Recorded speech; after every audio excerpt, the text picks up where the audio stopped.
আমি এরমভাবে বেটেছি। চলুন শুরু করা যাক। বেসনটা নিলাম,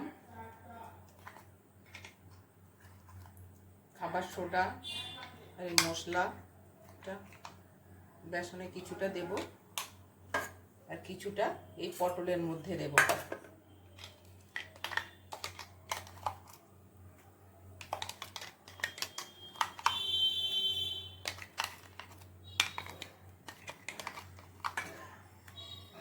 মনে রাখবেন মশলাটা একদমই যেন জল জল না হয়।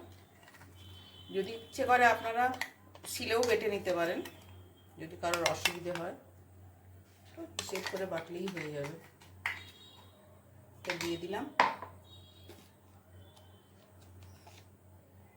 এর মধ্যে বেসনের মধ্যে একটু হলুদ দিলাম, পটলটার মধ্যেও একটু হলুদ দিয়ে দিলাম, পটলের মধ্যে একটু নুন দিলাম, বেসনটার মধ্যেও একটু নুন দিয়ে দিলাম, বেসনের মধ্যে একটু চিনি দিয়ে দিলাম, অল্প একটু।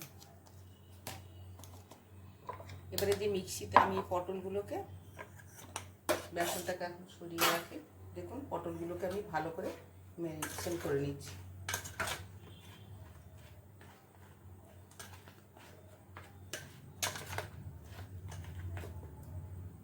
হাতেই বেশি ভালো হবে, হাতে করে মাখলে ভালোভাবে সমস্তগুলোতে মশলাগুলো মাখানো যাবে।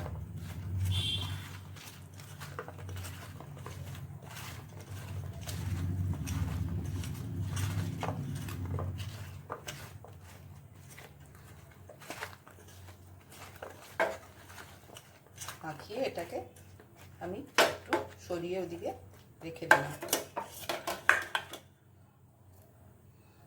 মিক্সিটা আছে না, মিক্সিটা ধুয়ে আমি এই জলটা বেসনের মধ্যে দিয়ে দেবো। কোনো জিনিস আমি একটু নষ্ট করতে চাই না। মিক্সির মধ্যে যে মশলাগুলো লেগে আছে সেগুলো বেসনের মধ্যে দিয়ে দেবো।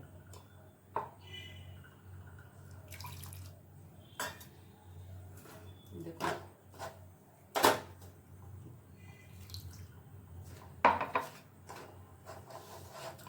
বেসনটাকে ভালো করে ফেটিয়ে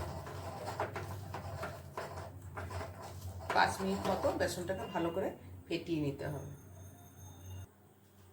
আপনাদের বলতে ভুলে গেছিলাম, এর মধ্যে একটু চালের গুঁড়ো দিতে হবে। এটা আমি একদমই ভুলে গেছিলাম। চালের গুঁড়োটা দিয়ে ভালো করে বেসনটা মাখিয়ে নিতে হবে।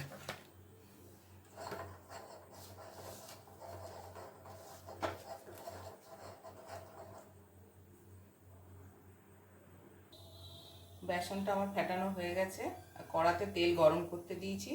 বেসনটা ফেটানোটা কমপ্লিট হয়েছে কখন আপনারা কি করে বুঝবেন? বাটির মধ্যে একটু জল নেবেন, জল নিয়ে এটা ফেলবেন। এই দেখুন বেসনটা কিরম ভেসে উঠেছে, দেখেছেন? আপনাদের আরেকবার দেখিয়ে দিচ্ছি। এই দেখুন, এই দেখুন রসগোল্লার মতো বেসনটা ভেসে উঠবে। তেলটা গরম হয়ে গেছে, তেলটা গরম হয়ে গেলে গরম তেল একটু এই বেসনের মধ্যে দিয়ে দিতে হবে।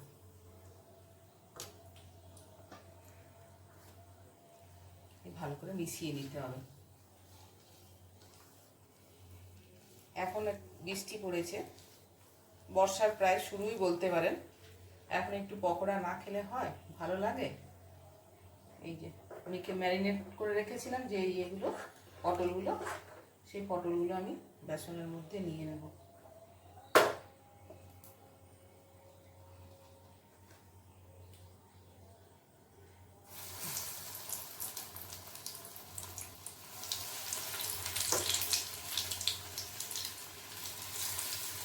খুব তাড়াতাড়ি হয়ে যায় এটা। বাড়িতে গেস্ট এলেও অনেক সময় আমাদের কি করব আমরা ভেবে পাই না। মোটামুটি যা জিনিসগুলো আমি দিলাম এর মধ্যে বাড়িতে আমাদের সবারই থেকে থাকে।